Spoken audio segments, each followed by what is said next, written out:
Hi, welcome back to our series of overview of Christian doctrines. Last time we covered the canon of the Bible. Basically, what books should qualify to be in our Bibles that we have today. Today, following up to that, we are going to explore this question, which is the New Testament that we read today the same as what the apostles wrote?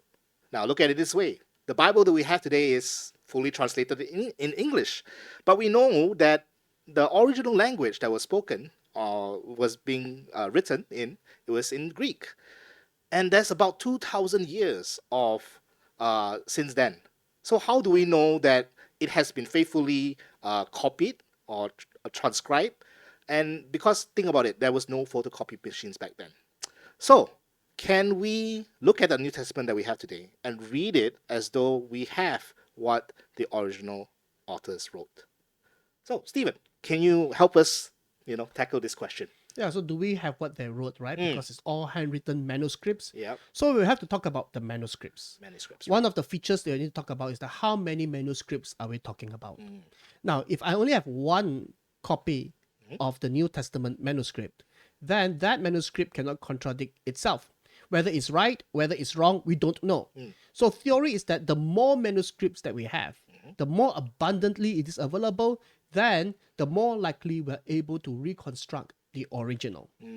So let's take a look in terms of the New Testament in comparison with other ancient work of the same time period in the same geographical Greco-Roman world.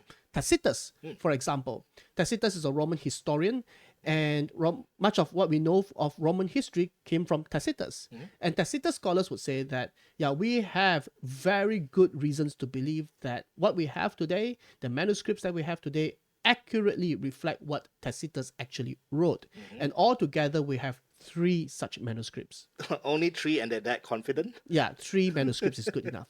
Okay, Right. good enough. So Josephus scholars, he wrote the Jewish Wars. He was a Pharisee, and altogether we have 50 manuscripts of the Jewish Wars. Much more better. Better, yeah, because it's the Christians who were interested in making copies of Josephus. For the Greek New Testament, we have in total, in the Greek, 5,800 manuscripts, more than 5,800 manuscripts. Okay, so that's yeah. way more. Yeah, so we have an embarrassment of riches in terms of abundance of manuscripts. So we can actually reconstruct much better with the Greek New Testament than any of these other works. So we have to be fair. We cannot say that we can have double standards and say that, well, such criteria will apply to Tacitus and to Josephus, and that's good, but not good enough for the New Testament, right? Yep. So that's one aspect in terms of the abundance of manuscripts. Alright. The other one is the earliness of manuscripts. Earliness. How early are these manuscripts? For example, Tacitus. Tacitus written in the 1st century. Now, the first manuscript that we have, the earliest manuscript of Tacitus that we have today, is from the 9th century. That's like 800 years later. Yeah, 800 years. It's like now it's 2025.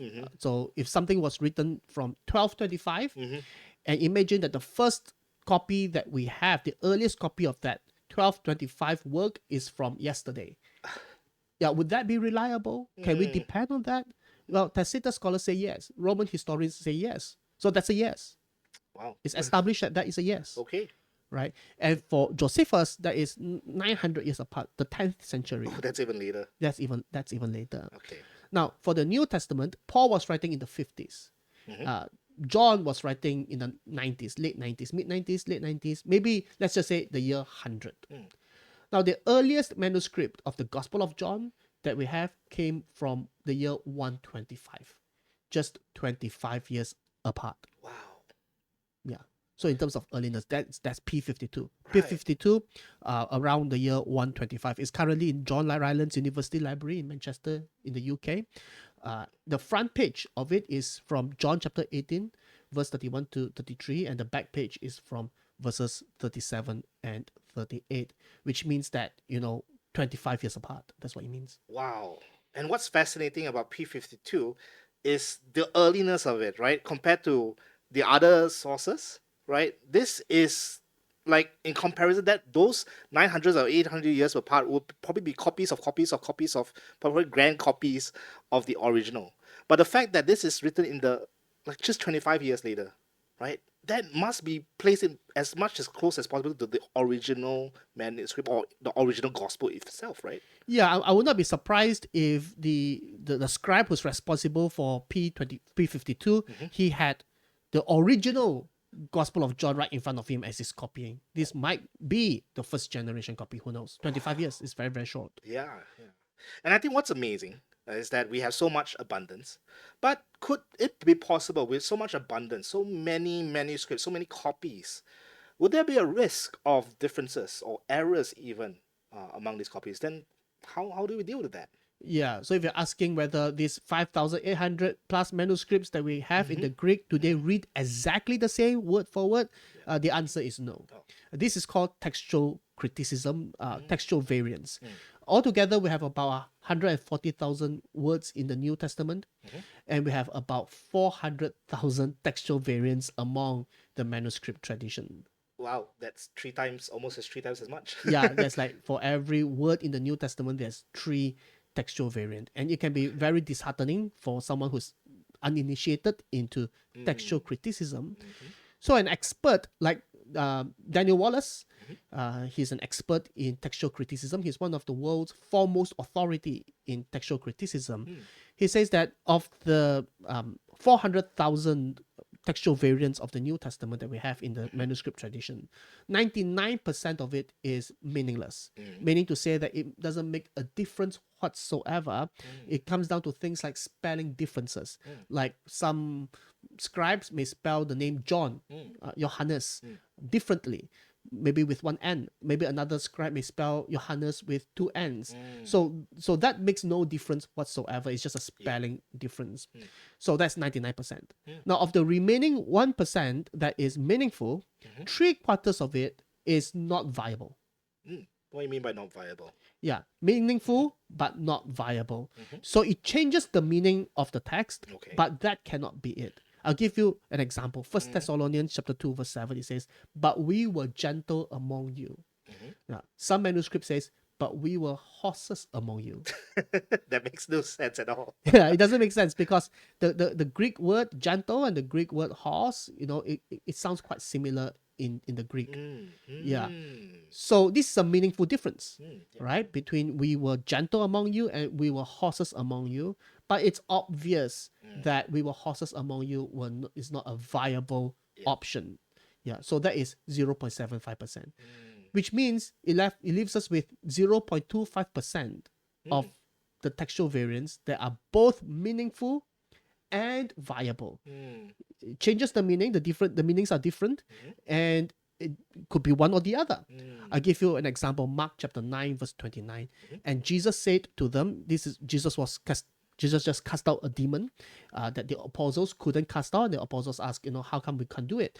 And Jesus said to them, this kind of demon can only be cast out by prayer, while other manuscript says by prayer and fasting. Ah, that makes sense also. Yeah. So it could be this or the other, right? So Jesus could have said, this kind could only be cast out by prayer.